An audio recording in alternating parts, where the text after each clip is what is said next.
Hello everyone, Barb here. Well, I needed a couple of gift cards and I needed these, I would say in November. And so I've had this project kitted up ready to record for a while, but with Christmas and everything in there, it just kept getting put off. So yeah, I think it'll be in January when you see this video, but that's okay because get well cards are needed all the time. Here are some of the things that I pulled in. This is kind of a stash buster kind of project. I pulled in the Eat, Play, Love card making. This was a stamp and thin cut set. And of course it has that adorable jar. And when there's a jar, Barb is keeping the stamp and thin cut set. Thin cuts were the close to my heart dies. And close to my heart closed in 2024. Rustic Signs.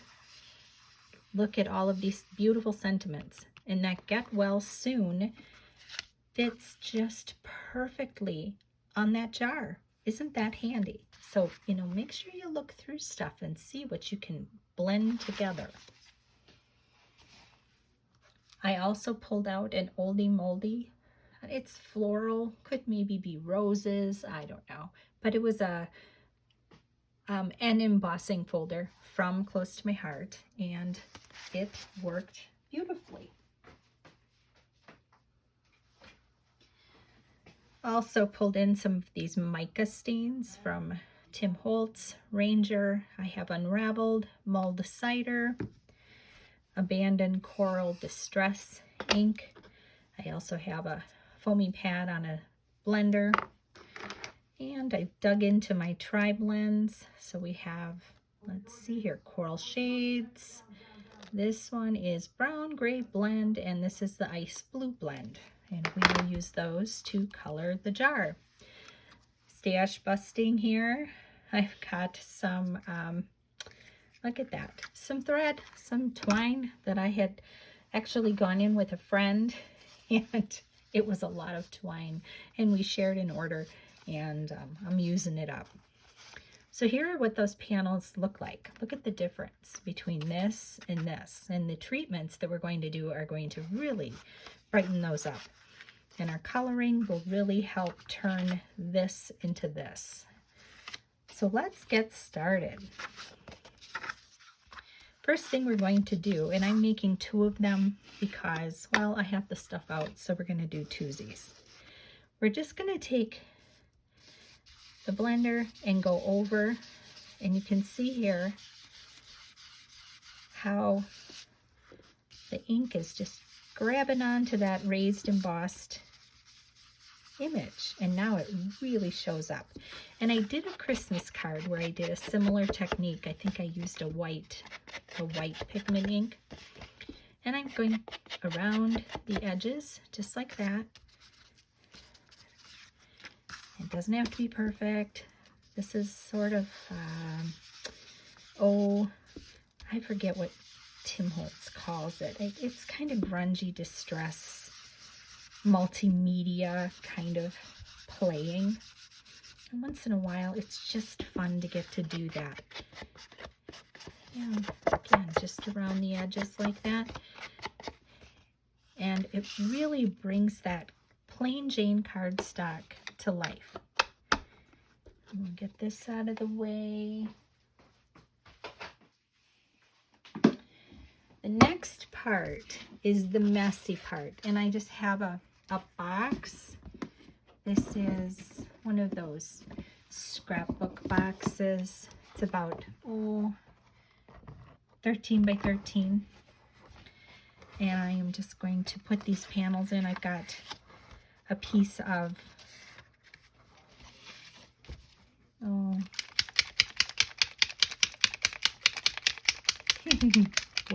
words are hard. Paper towel. My goodness. And I'm shaking up the mica stain because that pigment all lands at the bottom when it sits for a while. And you want to get them shaken up so you get all that shimmery goodness when you spritz. And you can hear the ball rattling around in there.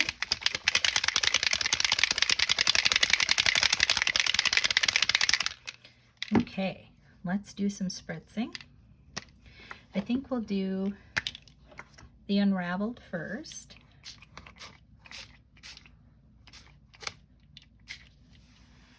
And then we're going to throw on a little bit of the Mulled Cider.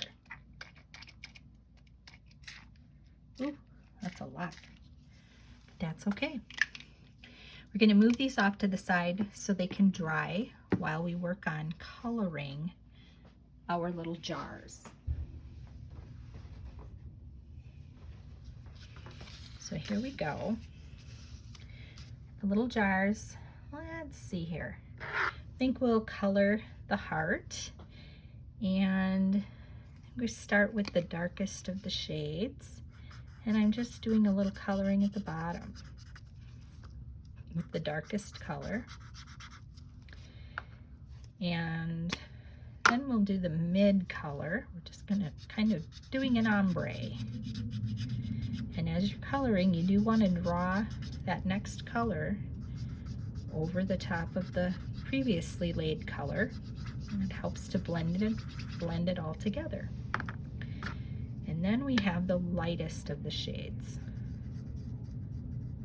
And again, you want to draw that lightest shade over the top of the other colors so that you get a nice blend.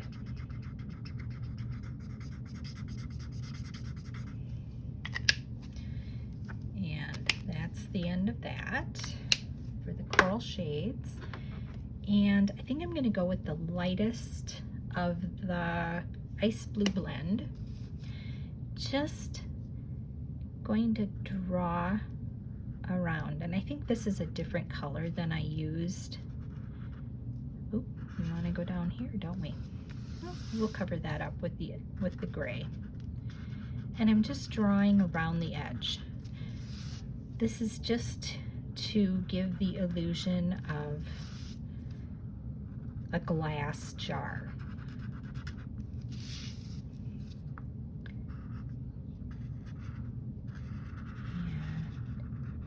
Not going to do any shading. I'm just doing this one little line right around the perimeter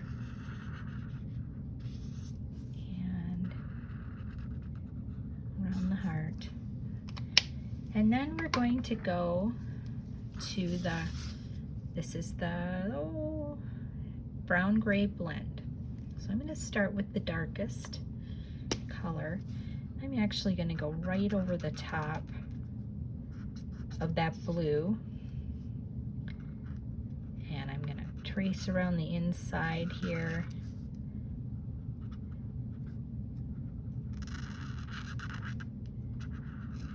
And go around that heart. And then we can do the mid-range color.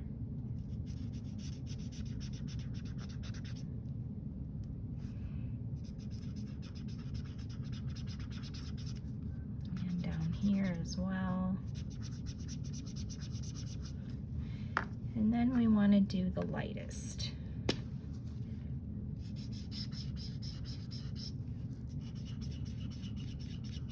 In the light, I usually do a couple of layers because it is so much lighter.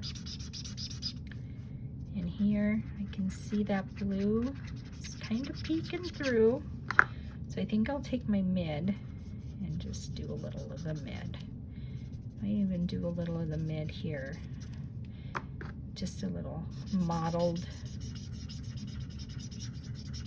coverage, and then go over it again with the light. And then we'll start over on this one. So again, with the dark to start.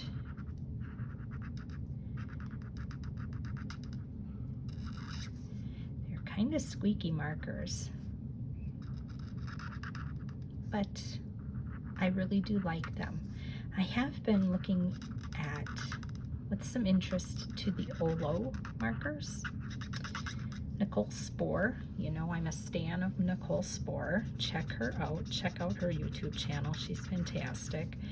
I noticed that she switched to the Olo markers a couple years ago. She used to be big into the Copics, and I believe she commented that it just got, as her Copics got older, they weren't taking the refill as well, and so she switched to the Olos, because otherwise she was going to have to start replacing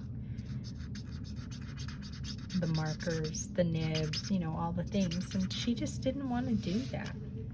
And I don't blame her, that stuff gets expensive. Oops. So we've got the dark, got the light, so there we go. That was the brown gray blend, and I think those look really cute. So the next thing we're going to do, hopefully, oh yes, so pretty. Now I think I'm going to do it this way, and I'm going to do, I think, glue. We need to glue down our panel.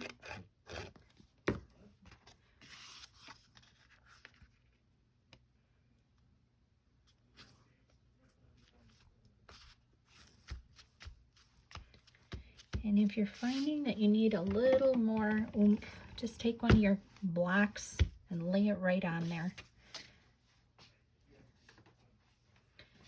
Look at that. Isn't that sparkly? Can you see the sparkle? Yes.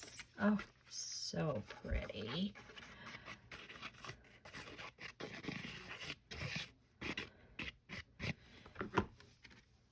And we'll get this one on the other card base. These cards measure 4 1/4 by 5 1/2. This panel of the peach cardstock is 4 by 5 1/4. So my typical. Okay, and we'll move this over to this side. And I think we're gonna do a little play with this. Now I think I need to find some, oh, here we go. I've got some, I think these are Stampin' Up. They're the little hexagon-y, or I don't know. They're the little shapes. I think they're the Stampin' Ups.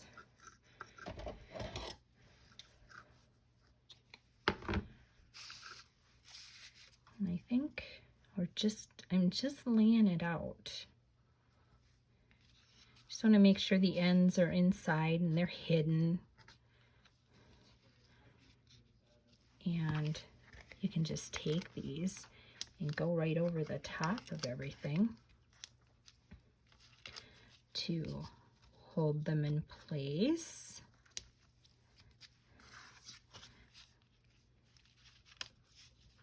And that should work. And then I want to get some on the bottom of this. Here we go. Pull off the backers, my favorite part. Not really, because I fumble and I futz. It's not smooth and graceful. But here we go. We're gonna just line that up.